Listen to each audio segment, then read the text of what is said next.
What common mistakes have you observed that young professionals make while dealing with media? Basically, consistency is the key. They are a little bit lazy. Hello, I'm Aditi Khadilkar, and today I'm joined here with Mr. Ashish Pendse, sir. Sir, could you please introduce yourself? Yeah, hi. I'm Ashish. Right now, I'm working as a editor of Viva Football magazine. Basically, a national footballer. So I represented Maharashtra as vice captain. Did my India camp way back in 90s. Then a journalist. So 20 plus years of experience in Times of India and Indian Express groups, Marathi dailies, and obviously diehard football fan. So also I'm working as a vice president of International Federation of Football History and Statistics. That is the global federation of all the football journalists and statistics. Sports career counselor, author. So I have first of its kind Marathi book with my name into the career of sports and. Educational reporter, so educational consultant, and being a journalist, political social media consultant as well. So I'll just be asking you a few questions related to your field today. Yeah. Sir, so with your experience in media and international sports, how do you bring global exposure into the classroom as well?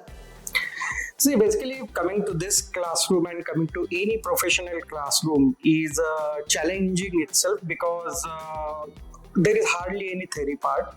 You need to be very professional in the approach, and plus students nowadays they are well versed. So I am a positive person. I believe in students. They have a lot of skill sets, lot of exposure.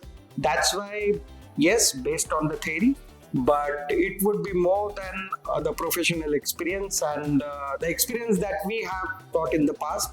Sharing that experience is the best way going forward. Plus, mixing the theory and the practical, that's the best way. And narrating my own experiences while doing the sport journalism or journalism in media and broadcasting at the highest level of, say, FIFA World Cups to all our international tours that we organize and we have been. So that's the best way going forward. And based on the theory, with this practical knowledge, that's the best way going forward. So how important is media literacy for today's sports professionals, even for the non-journalists? Yeah, perfect. So, not only sports professionals, but for everybody, media literacy is very important because any of the form media is hitting us 24/7. We call it a media boom. We now experiencing the digital boom. That's why to know the ins and out of this media boom and digital boom, we need to be media literate. A, basically what to consume because we all are consumers of media, and B, if you are going to put something on media, what to be like an author on today's media. So that's why media literacy helps a lot. It widens your information base. I won't call it a knowledge base, but it widens your information base, and plus it gives you a little bit of analytical capacity. So AI and all, it's all there, but ultimately that's your brain needs to be ticking. So that's why media literacy is the need of the hour.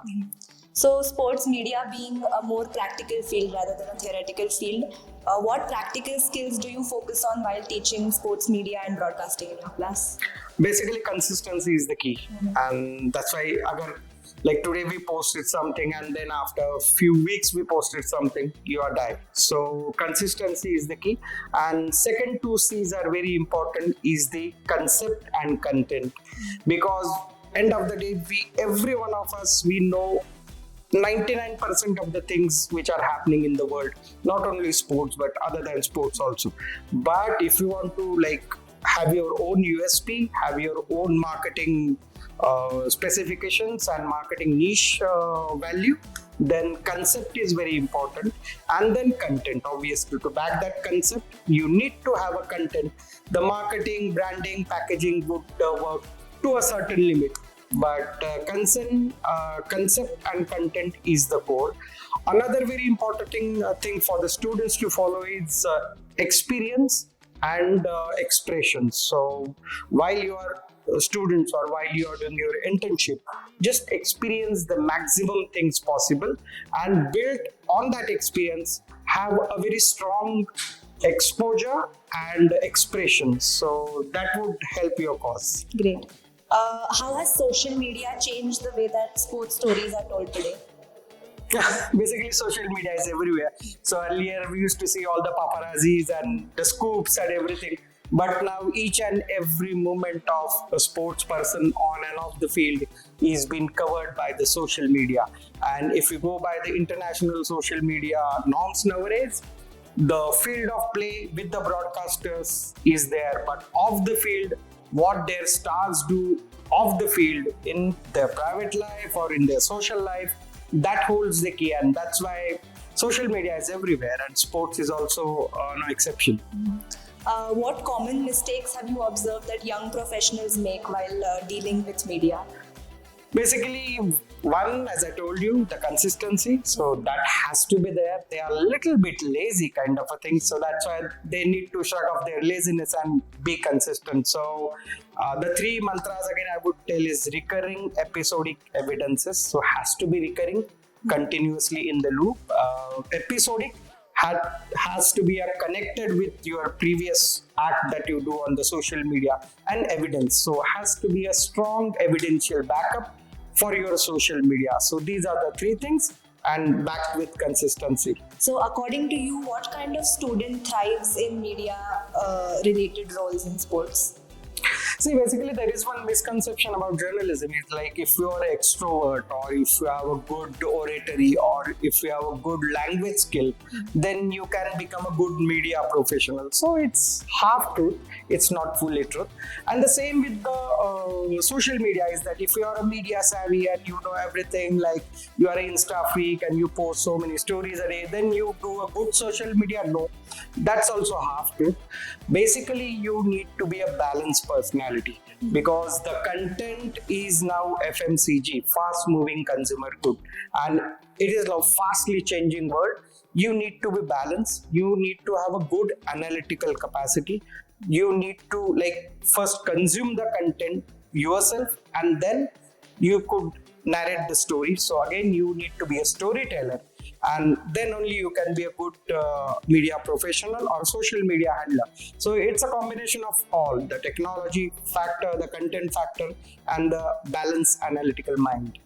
Okay, so lastly, I would just like to ask you, how has your experience been teaching media and journalism in ISST?